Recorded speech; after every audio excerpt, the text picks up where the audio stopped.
So we are getting some weird societal cues right now, some contradictory societal cues about whether or not we should be indulging at this time of year or if we should be displaying some restraint and trying to detox. So we're going to get into that. Let me just caveat one thing first. I keep losing my feed because of the internet. I've had the people here come twice from the cable company, and so far I don't have a definite solution.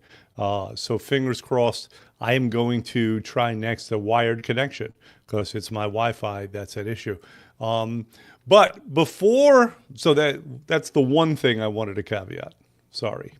But before we get into this time of year and partying and alcohol and what we're supposed to do about it, let me just say this. I have published my book to Kindle. Right now it's on Kindle. I'll be doing a paperback version as well. So this is pretty exciting. The book is called Thin Forever. It's a little different than my original title, which was Keeping It Off. Although the subtitle is The Principles of Keeping the Weight Off. So Thin Forever, The Principles of Keeping the Weight Off, Dr. David Rendelstein, DC. It is on Amazon right now. I will be promoting it. Those of you listening will probably receive a link. You can feel free to purchase it. Right now, it's going for $7.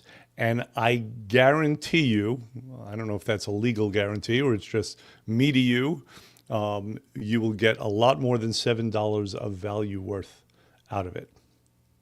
All right. So getting back to this crazy time of year, I had to write this down. Like I said, we're getting these contradictory cues. What are we supposed to do? How are we supposed to navigate? Currently, here's what's happening around the month of March and April. Right now, we have St. Patrick's is going to start on the 17th. We have March Madness, which is going to be starting soon after that. Purim is starting this Thursday. There is a holiday called Holi. I just learned about it. It's a Hindu holiday.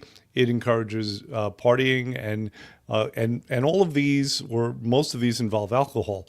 We also have opening day coming up. Yay, although the Yankees keep getting injured. And then we have Easter and Passover. Passover, there is alcohol involved. Easter, there may be. It's kind of optional. And simultaneously, right now and before some of those, we do have Ramadan happening and we do have Lent going on. So like I said, we're getting these contradictory cues, and clues, but we're getting more cues that say, okay, the world is opening up. It's light out for longer. We had daylight savings time. So that in of itself is a cue to stay out later. We're getting more cues to party, and partying in this country often involves alcohol.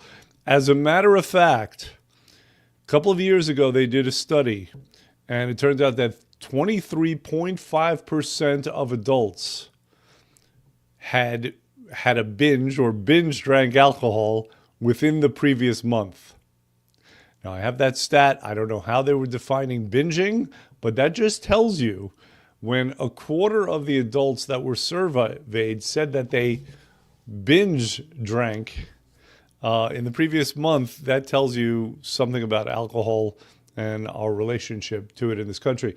Good news is that younger people tend to do alcohol less, and there are several cultural reasons for that. Unfortunately, one of them is now the legality and the prevalence and the acceptability of marijuana. So we got the good and the bad going on there, right?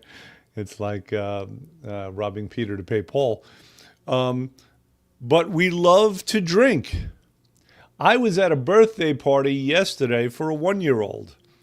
And on all the tables, now this is at noon, it took place, and on all the tables there was wine. Clearly that wasn't for the 1-year-olds, but for the adults there. Why do you need wine at a Sunday afternoon party for a 1-year-old? So I couldn't figure it out. And I also always want to caveat things by saying I am not speaking to you from some kind of an ivory tower. I don't drink personally because it's not worth it. It's just, I don't metabolize it well at this age. Now, there was a time, I must confess, where I indulged as much as anybody. But there's just, like I said, there's just too many consequences. If not, I would be drinking right now. I could tell you stories. Don't ask me about what went on at the Hofbrauhaus in Munich when I was in my early 20s. You don't want to know. They kicked me out. I drank too much. No, I don't think that's possible at the Hofbrauhaus.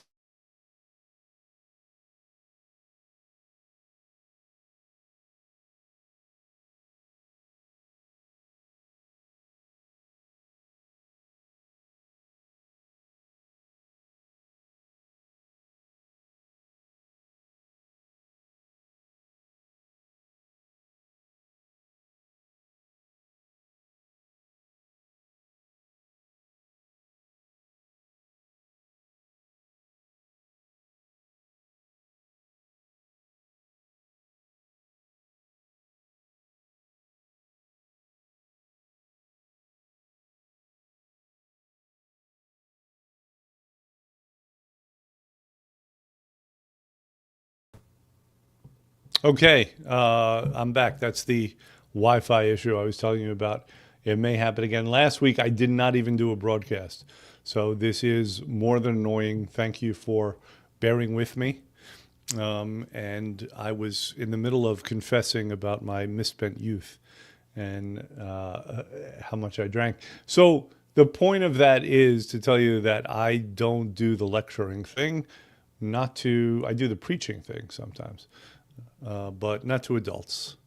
Not here to tell anyone what to do, but I feel it is my responsibility to give some of the facts about it. So here are some of the facts. Why is alcohol bad for specifically weight loss and health?